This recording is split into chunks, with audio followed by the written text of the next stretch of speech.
Hey everybody, welcome back to IAU, brought to you by TroyCast. I'm your host, Troy Carling. Don't forget, we are doing our September podcast launch promotion. If you'd like a chance at winning a $25 Amazon e-gift card, head on over to iTunes and leave this podcast a review. We will be announcing one winner the first week of October right here on this show, so don't forget to give yourself a shot at that $25. Also, check us out at our website, which is www.troycast.com. That is the home of our blog, and pretty much all the material that we release will be on that website to include this podcast. We're also on Facebook at facebook.com/TroyCastPodcast. You can find us on Twitter. Our handle is @CarlingTroy. We're on Instagram as TroyCast, and we are on YouTube as, you guessed it, TroyCast. All right. Our guest today is an extremely interesting individual who I've known for a very long time. He's a retired United States Marine. He spent over 20 years in the Marine Corps. Most of that time, I believe he was in the counterintelligence field, to include some time spent with the Marine One Squadron, which is the helicopter that transports the president. He is currently the chief operating officer of a company called PrePlan Live right here in Michigan. They are a Michigan-based immersive technology company founded upon the principles of strategic thinking. So welcome to the show, Craig Lapine.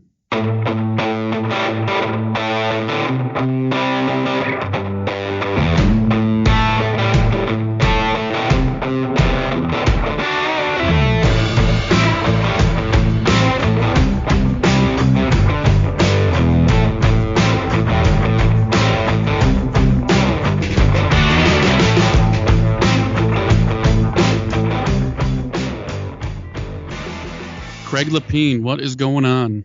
Hey man, how you doing? Good. How about yourself? Hanging in there. Can't complain. Or if I did, nobody'd really pay much attention to it.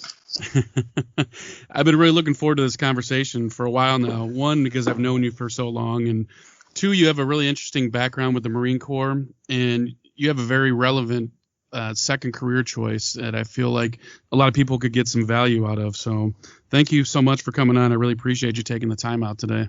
No, absolutely. I appreciate the opportunity. So tell me what's going on with you. What's the latest and greatest with? Tell me about PrePlan Live. Oh, where to start with PrePlan Live? So we are, a relatively kind of mid to early stage startup. We've been, kind of on the scene for about 2 years or so with our software application. It's the best way I can describe it to you is we've created an enhanced situational awareness platform, primarily for first responders, and also, our original intent with this was really, it was schools, churches, a lot of the high risk venues that you're seeing in the news, unfortunately, all too often these days, where you see, even with everything that's going on, there is a kind of a pervasive mindset that everything in the emergency preparedness, emergency management world happens in a 3-ring binder. And the unfortunate part of the 3-ring binder, aside from the fact that it's never where you need it to be when you need it, is that it's obsolete about 30 minutes after you print it out. So, there's a whole bunch more backstory behind where PrePlan Live came from and what it is today. But it's to provide the best information possible to say for example in schools, putting emergency response procedures into the hands of teachers, on their phones or on their tablets or on their desktops, instead of in a binder somewhere in their classroom that they have to run and find when, the worst day of their lives is occurring. And then, kind of simultaneously, it's placing all that same information in the hands of first responders. So as soon as they get the call to something like Parkland, the Marjorie Stoneman Douglas High School, when law enforcement responded to the active shooter scenario there, they, I think, were woefully unprepared for the fact that they were walking onto a 45-acre campus that had 15 separate buildings and a population of like 6,000 students. Wow. So they're walking into, this situation, essentially blind, and we're looking to, remove those blinders from the eyes of first responders. Are the teachers and the individuals on your customer end, are they going to have the ability to communicate with the first responders when these unfortunate events happen? Yeah, absolutely. So there, a couple of different aspects of PrePlan Live. The PrePlan Live itself is sort of the engine that rides out there in the cloud, and it's where our application lives and where all this data goes and is securely housed until hopefully it's never needed, but until it's needed to be accessed. But so that, say, teachers, for instance, teachers, faculty, staff members inside schools, they've got our One Alert application, mobile app on their phone. It's essentially it's a panic button for your phone, so where you can report, police, lockdown, fire, medical emergency, any of those things. You launch the app, you say, this is my type of emergency. So immediately it broadcasts a mass notification message using a couple of different mechanisms: push notification, email, SMS. So that's going out to all of the other teachers and staff members in the school, but also when first responders have opted into this, because we provide this to the first responders at no cost, it goes to the first responders as well. So it's the ability for any person in a school to immediately say, I have a problem, and this is where I'm located, because all that information is sort of associated with the person's profile. And then there's a couple of downstream effects. Immediately after that mass notification message goes out, whoever's sending that message is automatically prompted. The phone automatically dials 911. So because we are not a replacement for 911, we're just kind of serving as a mechanism to get the message out to the broadest audience possible, including the 911 dispatcher, as quickly as possible. So, in the matter of seconds, you've now let everyone at your location know that there's a problem, and you're also on the phone with 911. So, I mean, that's a very kind of, that's not even the 60,000 foot view. That's like the 125,000 foot view, but how the platform works. Okay, tell me a little bit. I've been stalking your website for the last few weeks. Tell me a little bit about the 3D modeling. All right, we discovered Matterport about 2.5 years ago, right after they'd been on the scene for probably about maybe 6 or 8 months prior to our finding the technology, the capability, and grabbing a hold of it to use for PrePlan Live. But essentially, what you've got is a very powerful panoramic camera that mount on a tripod. You take into a building, you set it down, you spin it around a bunch of times. It's a very simplistic way of explaining it, but what you're doing is you've got a number of different cameras inside this one camera body that are taking a series of photos during the 360-degree spin of the camera at extremely high resolution, but you're also taking infrared measurements while you're doing the same thing. So you get this it's photogrammetry, right? So you've got these 360-degree photospheres and all this measurement data, and the Matterport application stitches these things together.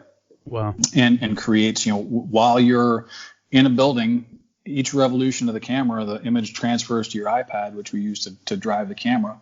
And you see the model being built, at least from a kind of a two-dimensional floor plan perspective. But you're seeing it built as you go. And then once we are completely finished with a building, that capture is uploaded to Matterport's simply amazing processing engine up in the cloud, and it's returned to us in this vibrant, remarkable, immersive, whatever word you want to use to describe it, the 3D virtualization of a space that is, it looks really cool. It's incredibly, vivid, dynamic, etc. It's really neat to be able to tour a building, but imagine the power of that in the hands of first responders before going into a building. Whether it's, sure. It's D-Day, H hour, and something bad is happening, and you need to see what it is you're going into, or now, back that timeline up farther to the left of bang, and now you're giving officers who may not otherwise have the time to go into some of these buildings the ability to remotely, virtually tour them. The gaining familiarity with a building. This is really what we're driving towards, right? You gain familiarity with a building before you even set foot into it. It reduces the uncertainty that you face when you arrive, into some of these monstrosities. Whether it's a 40,000 square foot elementary school or a 400,000 square foot high school, they're relatively big buildings. But if we can reduce the uncertainty, reducing uncertainty, in the lens of psychology should reduce hesitation and help people move quickly and confidently and go and address any threats that might be present in that building and to take care of business. That is really what we're shooting for. It sounds like that would be pretty useful to on-scene commanders as they're communicating with their responders. Say you got an on-scene commander talking to some a response force that's actually assaulting a building, going after a perp or whatnot, and you have somebody on outside basically walking people through, because I'm sure if, you're getting tactical, you're striking a building, you're probably not going to have time to be looking down on your phone to see what's going on in the model, but I'm sure having the on-scene commander with that at their fingertips is a pretty useful tool. Yeah, the ability to, so you have a couple of different levels of implication here, right? You get the tactical implications for the guys who are, actually, moving to, assault the building, for lack of a better term. But then, you've got your incident commanders, that need to take a step back and maintain sort of the strategic visibility of the entirety of what it is that not just the building, but where all their people are and how they're going to, plan to assault the building. So, the value of being able to create, and virtualize an emergency operations center for an incident commander on the law enforcement side, or and we're talking kind of more down the lines of the active shooter side. But if there's a a fire, think about this from the fire perspective. The same sort of strategic advantage is gained by it's just first responders in general, whether it's fire or law enforcement. But the ability to understand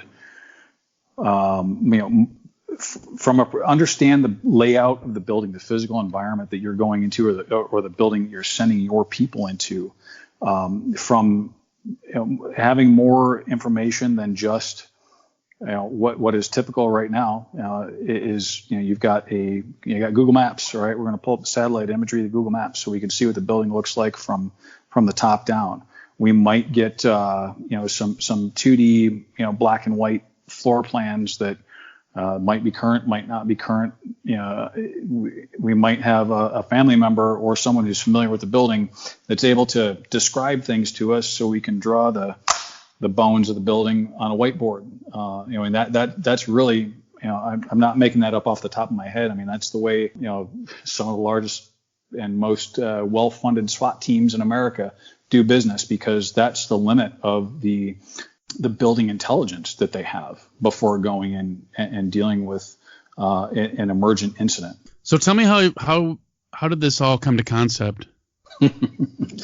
I will do my best to channel our founder, CEO, a guy named Dan Flanders.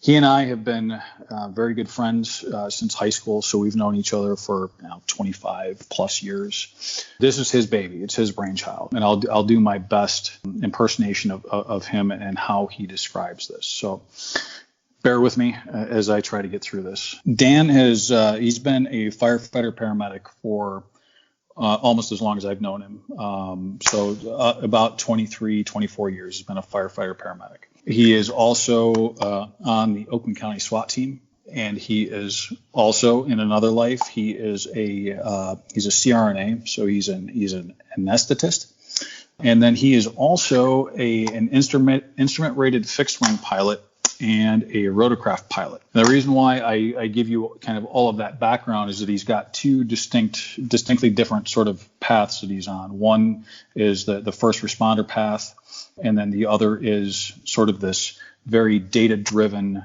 environment that he lives in, prior to and then going into the operating room to do anesthesia, prior to getting in the cockpit, and while he's in the cockpit, whether he's in a fixed wing or a rotary wing airplane, data drives his decision making. He doesn't step foot into either one of those arenas without having a good amount of data that he needs to make effective and informed decisions.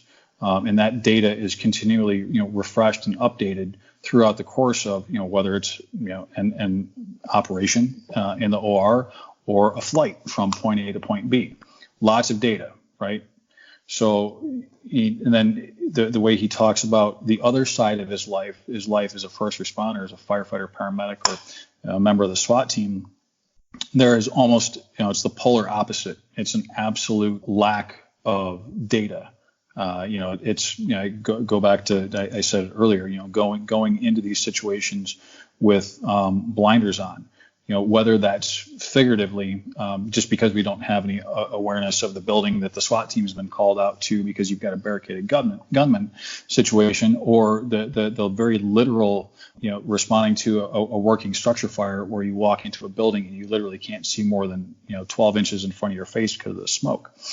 So that was sort of it's like, why do I have all this data on one side of my life, but this other side of my life, I've got none. And that's really what started him down the path of creating PrePlan Live. And this whole thing started as the original concept was like a kind of a regionalized drone program, right? We were gonna go and do drone photography, high-angle drone photography of commercial buildings, whether they be businesses, industry, et cetera, and put those all into a web-based platform that was accessible by first responders.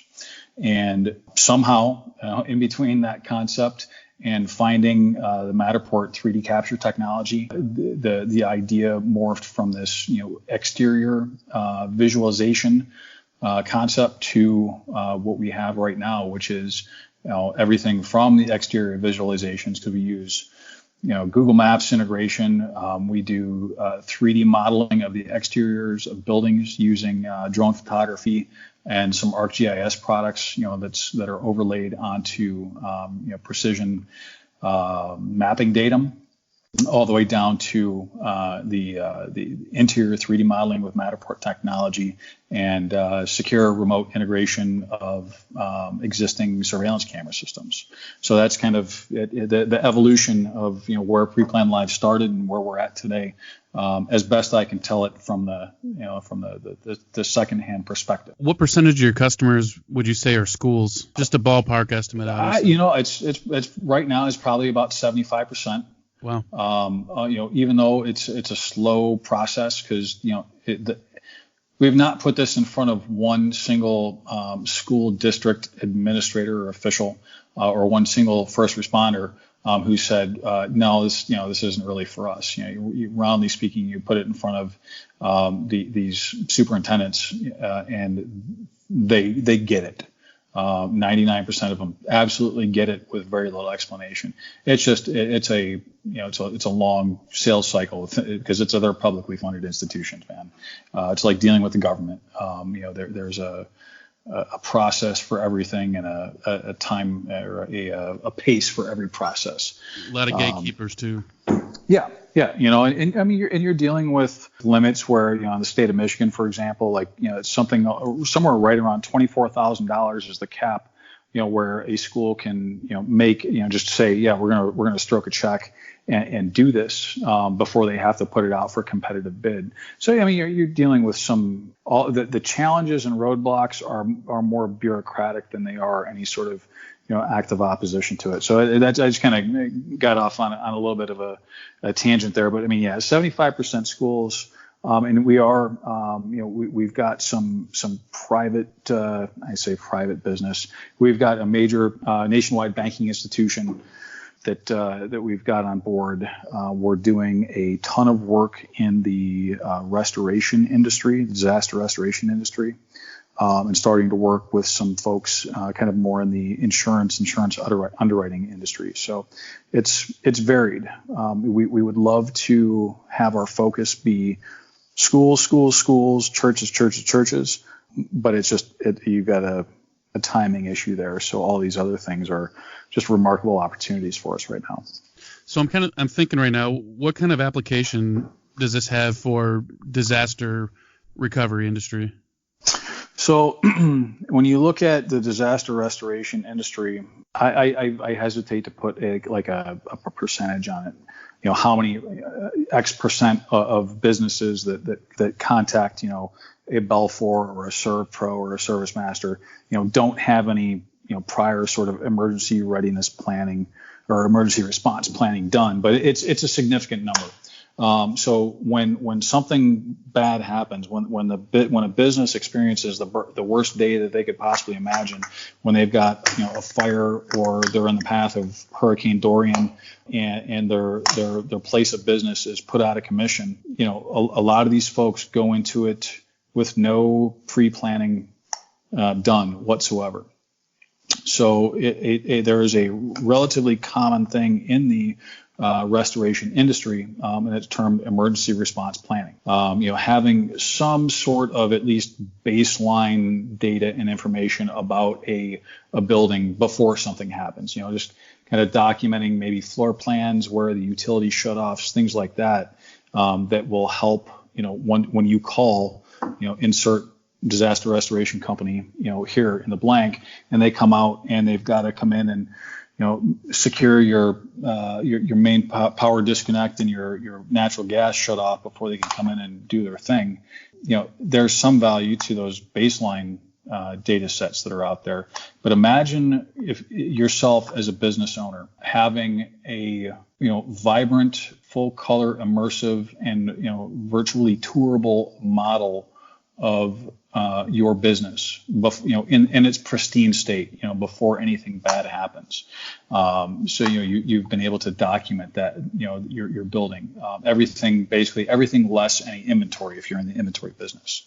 And now you're also able to take all of your business continuity planning and your emergency response procedures. What to do in case of fire, what to do in case of flood or hazardous weather, et cetera, et cetera. You're able to place all of that into an application that not only you as a business owner have access to, but your employees, your staff members have access to it when you're on vacation in, say, the Bahamas, pre-Dorian, of course. And something terrible happens, they're able to notify all of the other members of the staff, all of your employees immediately that something's happened. And oh, by the way, that's that mass notification message that in the school scenario that I outlined for you earlier. Now it certainly could be the first responders as well, but now imagine that the recipients are your chosen disaster restoration provider, Belfor, Service Master, ServPro, whomever. So literally, as this thing is happening, and someone in the building is saying, "Oh my God, the worst thing possible is happening right now," that message is going immediately to your disaster restoration partner, and they are immediately able to, spin up a crew to come out and do what disaster restoration companies do. I kind of a long-winded way of getting around to it, but I hope that illustrates, kind of the value in that sort of the disaster restoration world and how that can help. Yeah, absolutely. Now, I was thinking, you mentioned insurance. Now, I could see how your company could be a huge asset for insurance companies. You essentially are putting this information into an insurer's hands when they have just think of a large loss to a huge commercial property. Now, I got, as an ex-property adjuster, I could see how that could be such a useful tool, having that before I even go inspect a loss. Right. Imagine knowing the ground truth of what it looked like before you're in looking at it in its, post-loss state. There's the value to the adjuster and, in helping them make an accurate decision from the insurance company perspective. But now, but back this up to the left of bank scenario. So there's a huge percentage of businesses in America that are underinsured by a significant amount. So, there's a couple of things. When the business has a loss, they're underinsured. So maybe they're not going to be covered for the totality of the loss that they incur. But imagine when you look at it from the insurance company perspective, if you have this significant percentage of businesses that are underinsured to begin with, look at the revenue that those insurance companies are missing out on the front end from those increased premiums, from that they would be, obtaining from their insured if they were insured at the proper level. And you kind of start at the top down, because it's really all, it's a business equation, right? It's dollars and cents. So if the insurance company is providing the actual requisite level of insurance, they're making more money on the front end through the policy premiums. Now, a business is able to verify and document, through PrePlan Live, the totality of their business, and help sort of equalize, the ground truth versus what they're actually insured at, to make, bring some parity to that equation. And now maybe insurance companies start to look at this this is like a risk engineering and risk mitigation tool. Maybe I start offering you a discount on your premiums for getting into this world of emergency response planning and actually being prepared for something before it happens. So, it's kind of like a cascading downstream effect, and the positive impacts this can have on both sides of that equation, whether it's the insured or the insurer. Have you pitched this to insurance companies as far as a tool for their underwriters to go into a property before they even decide to insure it, but you provide them with a 3D model of the risk so they can see exactly what they're getting into, and that would help them give a more accurate quote to make sure that their insureds are properly insured to the amount it should be insured? So this is an arena that we're sort of just dabbling into. We're just getting our feet wet into talking to folks in the insurance business. So tell me, how did Dan rope you into this? It was just a fortuitous event. So I retired from the Marine Corps in 2017. Moved back to Michigan. I did go back down to Virginia for a couple of months and continue to do some contract work after I retired. So we were kind of playing this, we need to get together and catch up thing. So after I came home for good, and it was probably September 17, it was hey, we're going to get together for lunch. And he picked me up and said, we got to go, and just come with me. We're going to go to this house real quick, and I'm going to do this thing. And we go into this house, lakefront property here, not too far away from where we live. And he breaks out this camera and he starts showing me what he's doing. And he's doing, what I now know is he's doing a 3D capture of this place. And it's like, what exactly is it that you're doing here? And he explained it to me. And then we went out to lunch, and he showed me what the finished product, what the finished 3D model looked like.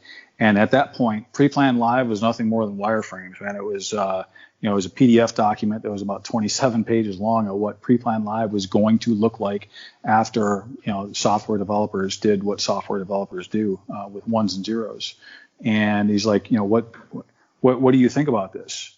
And from the 3D model perspective alone, it was like, wow, what you could do from a whether it's physical security planning or planning for assaulting an objective, kind of whichever end of the spectrum you're on. It was like, man, just coming from the active DoD world, holy crap, what I could do with this information or this kind of information.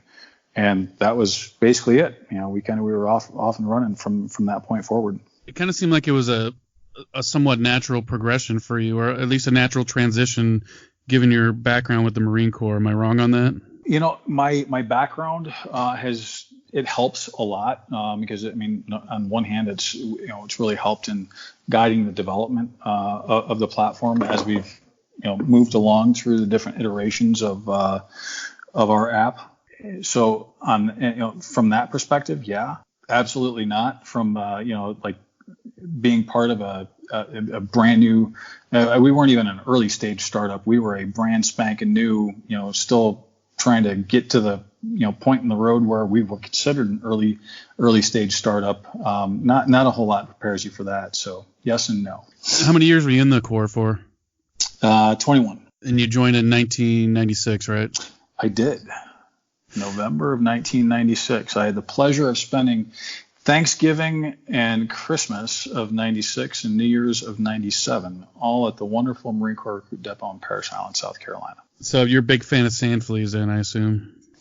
I've had my fair share of experiences with them. A fan, I am not, but even back then, it's Skin So Soft, man. It's a wonderful thing. Even to this day, I smell Skin So Soft, and it takes me right back to like, ooh, that's creepy. What inspired you to join initially?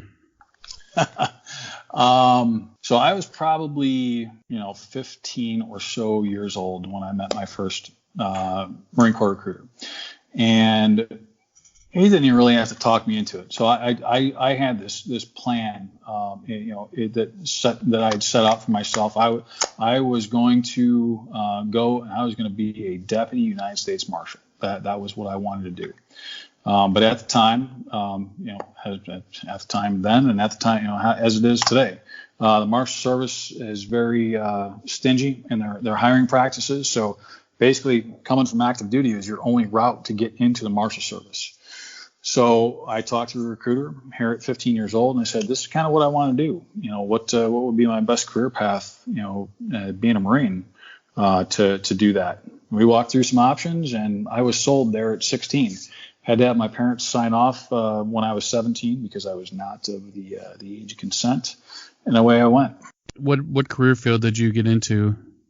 So I started off in this wonderful thing called the Marine Corps Security Forces program. Much different animal today than it was back then, but kind of the long and short of it is, I finished the great experience that is recruit training at Parris Island, and then I went to the School of Infantry, and I became an 0311 infantry rifleman.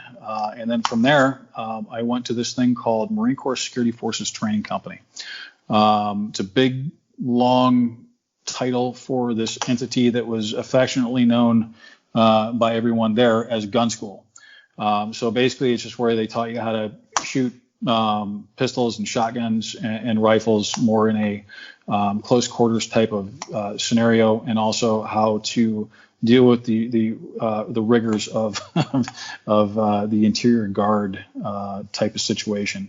So at the time, Marine Corps Security Force Battalion was providing security to the Department of the Navy Special Weapons Program at a couple of facilities across the United States, as well as on some of the aircraft carriers that had nuclear weapons on board, along with other places like Camp David and a couple of other places that people have just frankly never heard of, like Diego Garcia or Patuxent River, Maryland.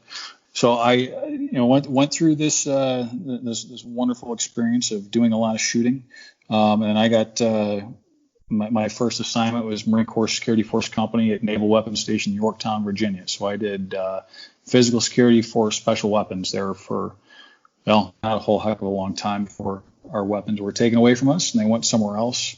And my unit redesignated as a Second Fast Company. It's a Fleet Anti-Terrorism Security Team company. So we were the folks who went into the U.S. embassies in Dar es Salaam, Tanzania, and Nairobi, Kenya, after the terrorist attacks in those two locations in 1998.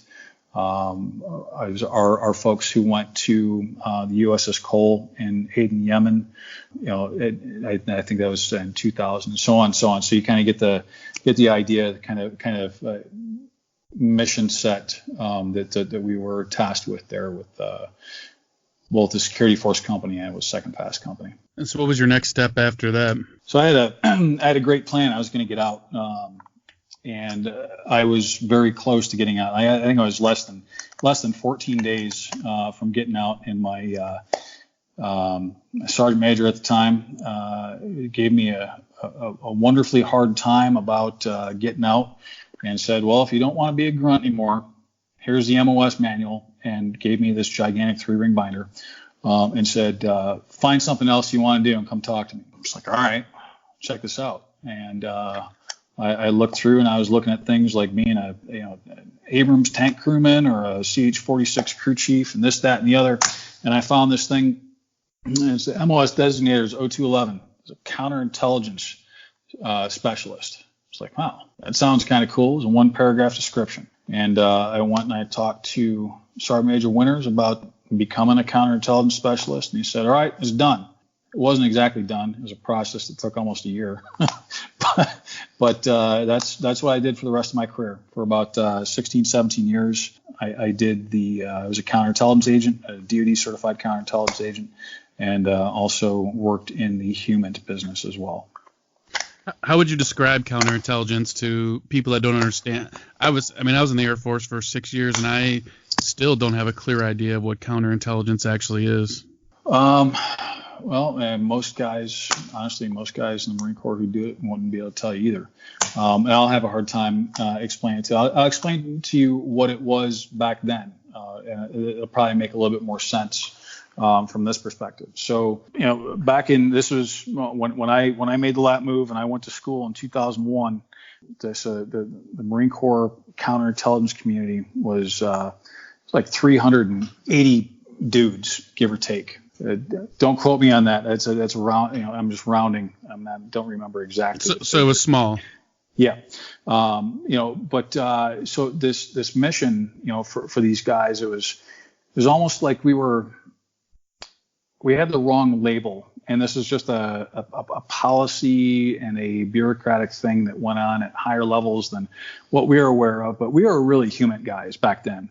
What we trained to do and what we did, for the lion's share of our time downrange in any given environment was doing, human intelligence collection.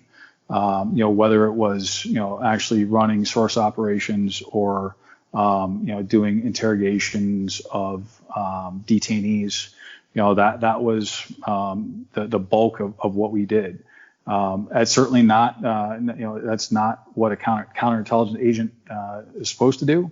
But that's what we did at the time. And the Marine Corps and, DoD writ large has matured a lot since 2001 with the CI and human communities. But the Marine Corps, in all of its infinite wisdom, kind of smashed them together. So we were CI human specialists. So we wore two hats. And I won't bore you or anyone else with trying to describe what our counterintelligence guy is beyond this. So as a human guy, as a human intelligence collector, my job is to get information from bad guys or people who know bad guys, so I can inform my commander. My commander can make decisions from a position of whether it's tactical, operational, or strategic advantage. So that's the human side of things. The counterintelligence side of things is you're preventing the enemy's human guys from gaining that same sort of insight, against U.S. or friendly forces. So the whole mission is, to detect, deter, deny, deceive, and neutralize hostile attempts at terrorism, espionage, sabotage, subversion, things like that. So that's a whole bunch of big words that I hope do it enough justice for you. Yeah, for sure. So what can you talk about? I understand that you were involved in the Marine One operation. Is that correct? Yeah, no, absolutely. That was my second assignment after finishing CI school. So I was in the MAGTF CI course on 9/11. So that changed. Obviously it changed everybody's lives, but especially us in that community, because we became an incredibly high demand, extremely low density asset. Not just for Marine Corps, but for all of the wonderful folks out there in Softland as well. So we were used extensively post 9/11. So I did a couple of deployments for OIF 1, OIF 2 there out of that assignment, a couple other random fun experiences. But then I went and I spent almost 5 years with Marine Helicopter Squadron One, the President's Helicopter Squadron, traveling in support of presidential missions here, both inside and outside the United States. Wow, what an amazing experience. It's truly, once in a lifetime types of things. everything from just flying in the presidential aircraft to going and getting on Air Force One and checking out Air Force One and all of the other different fancy things that exist there around the White House military office, and going to the White House, going to Camp David, and then being a part of some really cool experiences. So I was there with both Bush 43 and Obama. So I mean, Bush 43, we took him into Kabul, Afghanistan, in February 2006. First U.S. president to visit Afghanistan since like before the Shah fell, and I don't even know when the last one was before the Shah fell. So anyway, we brought George W. Bush on Air Force One straight into Bagram Airfield, and when we flew him down to Hamid Karzai's palace in Kabul, and did some pretty interesting things there. In Afghanistan, took him into Islamabad, Pakistan. I mean, just interesting places like that. We took him into the West Bank. Our LZ was next to Yasser Arafat's tomb. Things like that you'd never otherwise have the opportunity to see, experience, witness up close and in person. Were you flying with him or flying with them every time they flew, or was that kind of a rotation type of thing, or were you on more of the planning aspect of it? So most of my work is on the front end. A lot of work before the boss arrives. It's a lot of sort of threat and vulnerability management type of stuff with hangars and ramps and airfields and hotels and things like that. There were some times where especially early on, kind of 05, 06, 07 time frame, where it was myself and a couple of other folks were sort of the only folks with any ground combat experience. I'll leave it at that. So we got to fly, backseat in the backup aircraft for a number of missions. Whether it was Afghanistan, Pakistan, a couple other places. So little bit of both. What's it like meeting the president? Remarkable. George W. Bush was a remarkably personable and down to earth person who was not anything like what the media portrayed him to be. I'll leave it at that. It was an awesome experience. I never had the opportunity to meet President Obama, but the things that I saw out of the president, regardless of which one it was, during my tenure there, were absolutely amazing. To see someone take holidays, to sit down with you and your family, to have a holiday meal with you, to say thank you for all of the long hard hours of work that you put in to make what he does possible. To see people get to go and run with the president, or mountain bike with the president, or shoot hoops with him. It's just that's the kind of stuff that you will never see on TV. But kind of being a little bit on the inside, you get to see it, and it's a pretty cool thing to see. It's kind of a shame how all we get to see is what the media essentially allows us to see. So you don't really get an accurate portrayal of the human inside the office. And I think that goes for all the presidents, regardless of their political party. But when it comes to George W. Bush, I was in when he was the president, majority of my enlistment. And so I think a lot of us just love the guy, at least most of the people that I knew. So it had to be just quite the experience to actually see and meet him firsthand and everything. He did so much for us. Well, yeah, it's the media gave him. I'll just kind of give you this sort of. I have two little anecdotal stories for you, real quick. So one was the media gave him a hard time for how often he went to Camp David. But what the media doesn't tell you is that the sort of the manpower requirements when the president is in DC at the White House compared to when he's at Camp David, they're a little bit different. So it's, you saw President Bush would go to Camp David for holidays, and that was for there was a very specific reason. It was so the most people possible could have time off to go and spend the holidays with their family.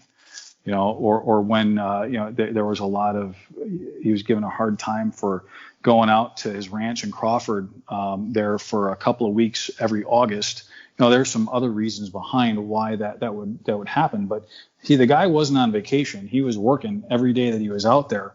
But the little bit of time that he took that wasn't working, it was to go out and run with all the guys and gals so they could become part of the president's 100 degree club, where you go out and you'd run 3 miles with the president when it's over 100 degrees, in Crawford, Texas.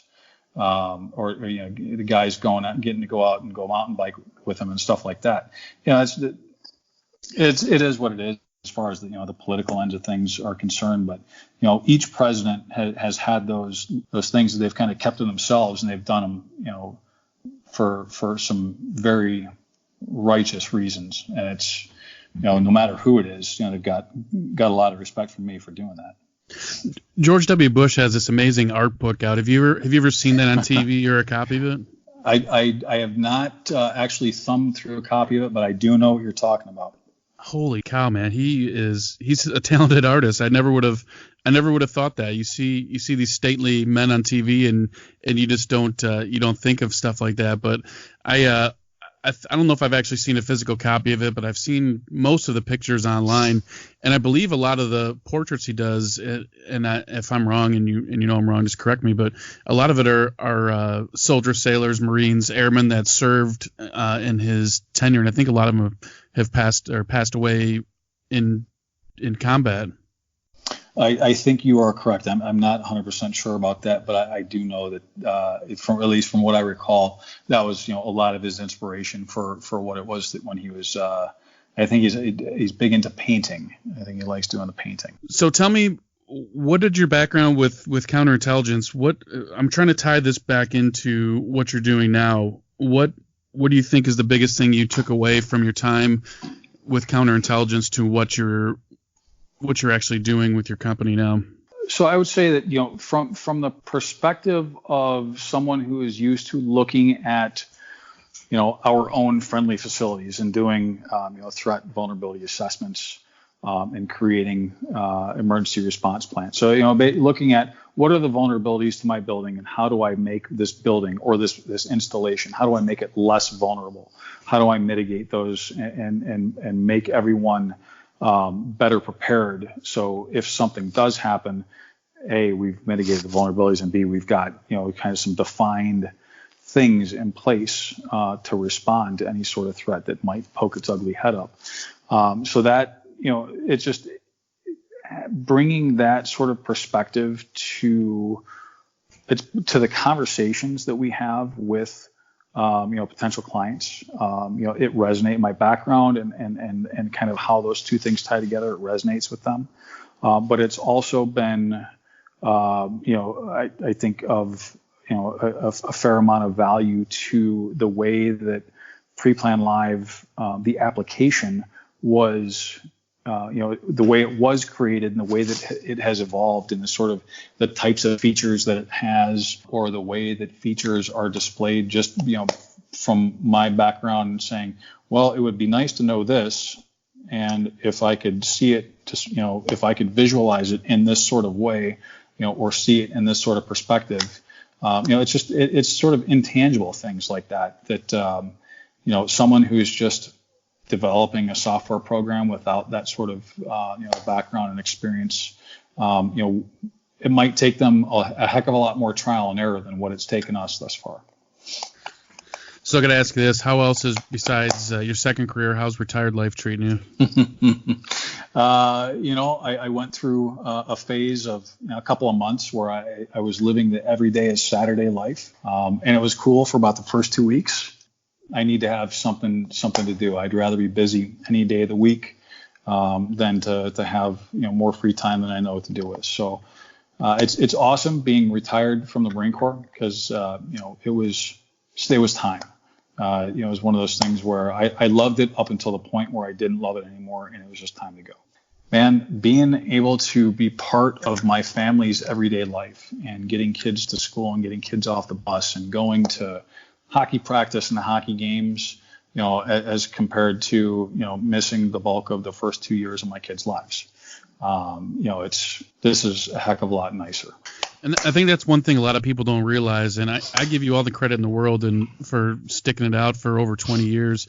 It's something I couldn't do. I was in for 6, and I wasn't doing anything even remotely as intense as you were, but I had missed enough. I missed the 6 out of the first 10 months of my son's life, and then I missed my daughter being born, all for the mission. And a lot of people don't realize the sacrifice required, and it's crazy. And I just have all the respect in the world for someone like you that actually stuck it out for a full term. Well, I appreciate it. I think, from my perspective, it probably didn't, in the moment, it didn't impact me the way that it does, thinking back on it or looking back at, I'll never get back, missing my kids' first steps or their first words or their first birthday or, all of the things that I missed out on. So it's with some time and perspective, it's, there's more of an impact than there was in the moment. So I think it was easier, going through it for me, certainly not for my wife. I loved what I did. The job was awesome. And the vast majority of the people that I worked with were some of the best people you could hope to work with, whether it's, in the most horrible place on earth or the other most horrible place on earth, which is Washington, D.C. So I take it you're not a fan of the Beltway traffic? So working in the Beltway, awesome. Beltway traffic, worst thing you could, that had a major impact on my decision to retire and my decision to get completely out of the business that I was in and move back to Michigan, because it literally, I think, takes years off your life dealing with I-95 traffic. It's insane. I did a 6-month TDY at Fort George Meade, Maryland back in, oh God, what year was it? 2007, I think it was. And I made the mistake of trying. We had a couple days off just on a random weekday, and I made the mistake of trying to drive into DC, not only in morning traffic, but then I was dumb enough to leave during afternoon traffic. And needless to say, I'd never went to DC again unless it was a Saturday or a Sunday, and it's still not that much better. No, absolutely not. You are rolling the dice unless you are traveling kind of in the off-peak hours, which are from about 10 p.m. to 4 a.m. What a freaking amazing place, though. I've been there twice now as a tourist, and I actually just went there back in April. My son's 8th grade trip was to D.C., and the guy that plans it, he does an amazing job. He's got the logistics down to an exact science. He's been doing it for probably about 10, 15 years, but he planned it so that we got on a bus in Michigan. I believe it was 3 a.m. on a Thursday or Friday, and then we stopped at the United 90 Memorial site in Pennsylvania.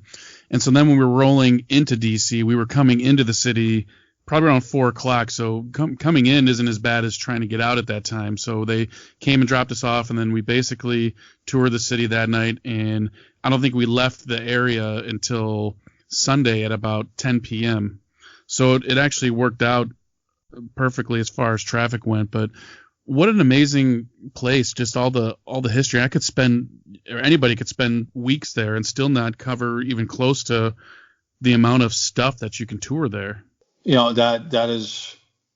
the one, probably, I don't want to say the one redeeming quality about DC, but it was one of the best parts of the time that I spent working at the Pentagon.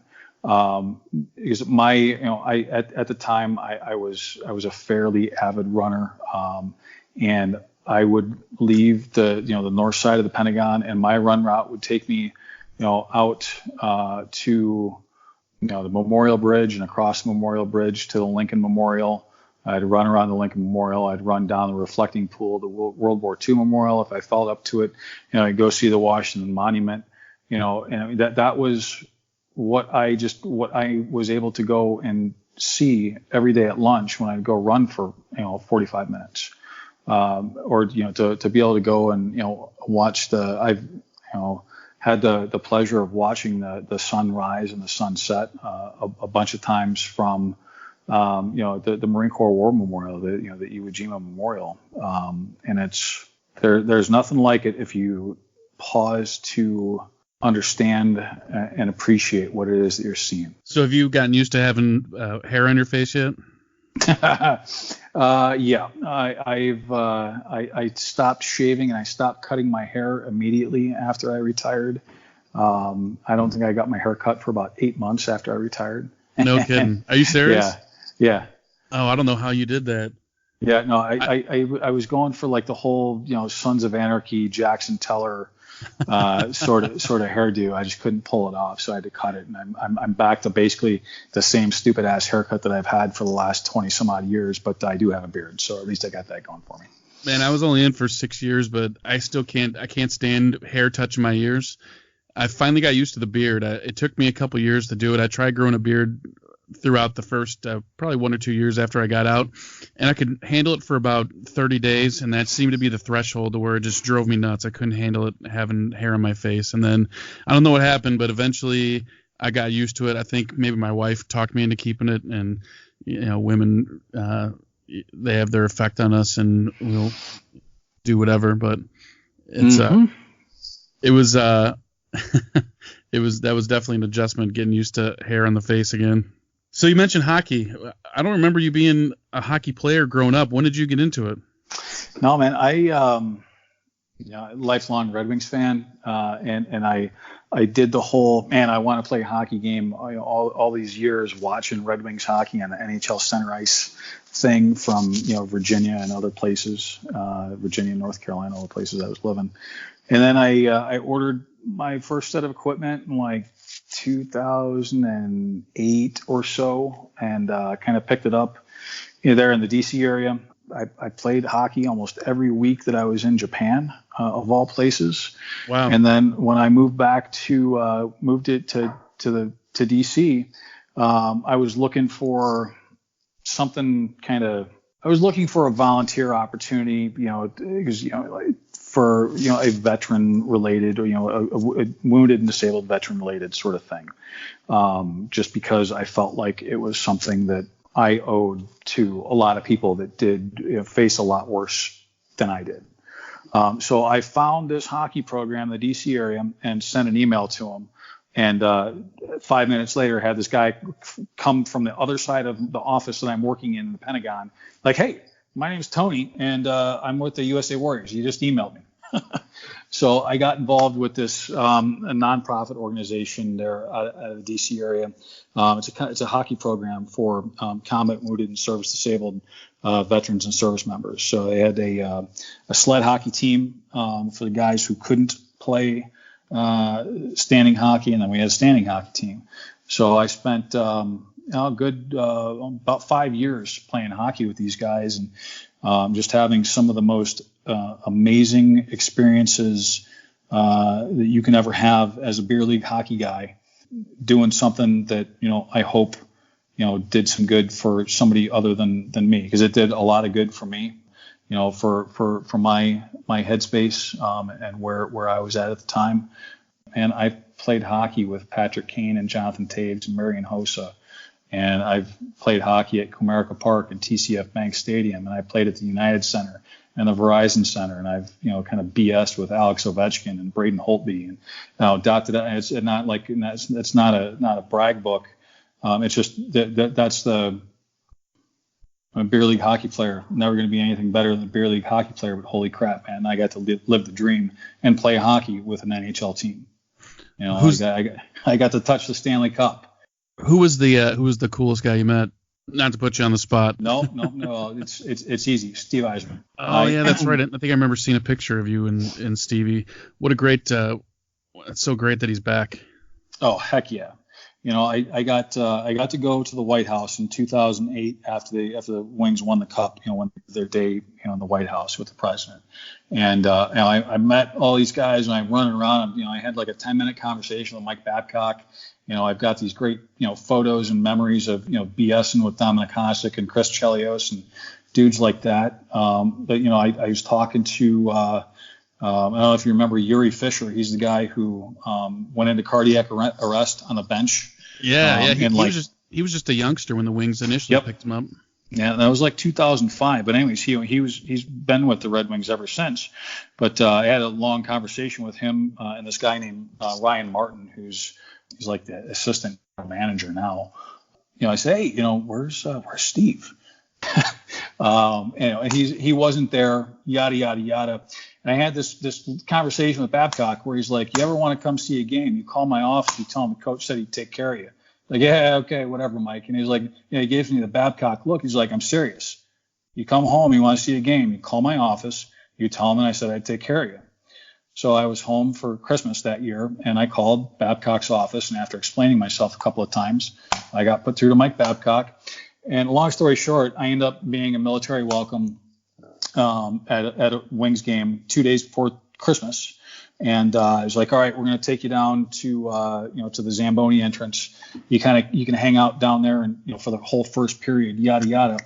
And this dude walks us into the security area, kind of waiting to go down the chute, where the Zamboni goes out to the ice there at the Joe. And I'm standing there with my parents and my wife, and my dad points to, he's like, hey, Steve Yzerman. So I turn around and there's Steve Yzerman. So I kind of walked up and I said, hey, Steve. And he kind of gave me a funny look, but once I explained, like, hey, missed you at the White House, et cetera, I had a 10-minute long conversation with him. And, to have that kind of experience with someone who, I've watched play hockey since I was 5 years old. Dream come true. And the fact that he just sat there and had a BS conversation with me for 10 minutes was pretty awesome. Man, it's funny that we're talking about this right now. I actually had to go downtown today, downtown Detroit for work. And I drive down there probably about once or twice a week for work. And today was the first day that I noticed the state that Joe Louis Arena is currently in. Have you been down there at all in the last few weeks or last few months? I have. I've actually flown over it in a helicopter here relatively recently, and they are really pretty far along on their demolition of that building. Yeah, the building's just a skeleton. It's so sad to see just all the memories and all the history. And I wanted to see if I could trespass my way up there just to get close to see if I could see what the inside of it looked like. But I didn't have time to actually stop. But it's pretty sad. It's like almost like losing a person. It was such a large part of Detroit history for so long, especially for guys like us that got to see the Red Wings come back to life in the in the 90s and the early 2000s. It's a sad thing to see. Yeah, it is. But if you haven't been to LCA, pretty amazing place, and they did a lot of cool things in the Joe, where they had pieces of history from like Olympia that were there inside the Joe. You might, unless you got to go on the behind the scenes tour, you wouldn't have seen all the stuff because it was just kind of like tucked into corners. But all that stuff, made its way from the Joe, plus all of those cool things, pieces of history from Joe Louis Arena. They're in the new building, and it's just kind of, the next step, hopefully maybe the new arena will breathe some new life into our hockey team here in Detroit. I hope so. So you said that you got to see the Joe. Is that when you got the tickets through Babcock? No, I actually got to with the hockey program I was telling you about, the USA Warriors. We were here in town the weekend of the Winter Classic that that played out at the Big House, and one of the things we did was went to a Red Wings game, Red Wings in Tampa Bay. Never forget it, man. Johan Franzen's last game as a Red Wing. He got concussed in that game and never played another shift on the ice. But after the game, we got to go down to the locker room, and in between going from our box way up in the nosebleeds there at the Joe down to the locker room, you're walking past all the old road signs for off of I-75 pointing to Olympia Stadium and stuff like that. So it was all there. It's just they didn't have any place to put it.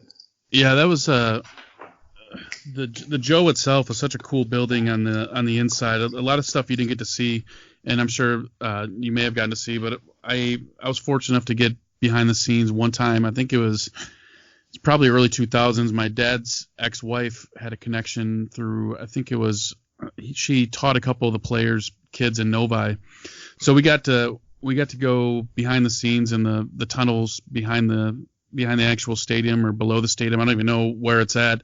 And I remember standing outside the locker room and thinking, none of these guys are going to pay attention to us. We're a couple of dudes, and it was a good friend of mine. And sure enough, man, I shit you not, the one player that you would think would be just a complete prima donna and ignore you was the only player that stopped and chatted with us, and it was Sergey. He stopped and I thought we were just going to get a handshake and he was just going to keep on moving, but he starts asking questions like, hey, how you guys doing? What are you guys up to? What do you guys blah blah blah? And it was a complete 180 from what you would expect just from the way he had been vilified in the media. Well, it's remarkable, with hockey players, and I'm sure there are, folks who are not the most conversational, but in my experience with a lot of different dudes, remarkably, down to earth and just cool people that are more than willing to, hang out and talk a little bit of hockey, and it's nothing like listening to a pro hockey player, somebody like Tom Wilson, talk about who the other not so fun or not so nice players on the ice are. It's a neat conversation to have. I'd love to sit down with Darren McCarty. That's one of my goals of this podcast, is to get DMAC on here and just pick his brain. I'm sure he's probably sick of giving the interview because everybody always wants to ask him about the big fight. But that's on my bucket list of podcasting. Yeah, but I mean, that's, March 26, 1997, man. I know that date off the top of my head. It's an iconic moment in Detroit sports history. Watching him beat the absolute living shit out of Claude Lemieux was, it was the start of, something pretty awesome for that team. So those were the days, man. That was some good hockey. Yes, it was. Craig, I gotta cut it short, man. I gotta get going, and I definitely enjoyed the heck out of talking to you today. I appreciate you taking the time out and telling us all about PrePlan Live and about your career and about hockey. For those listening, if you want to check out the website, it's www.preplanlive.com. And do you guys have any social media where people can find you, or is the website the best way? We're on Facebook. This is facebook.com/PrePlan Live. We got marvelous Instagram account going, and then we're also on LinkedIn. Awesome. Well, thanks again, man. I really appreciate it. All right, that's all we have for today. Thank you for listening, and extra special thanks to our guest, Craig Lapine. Don't forget to leave us a review on iTunes for a chance at the $25 Amazon e-gift card. Until next time, keep on loving each other.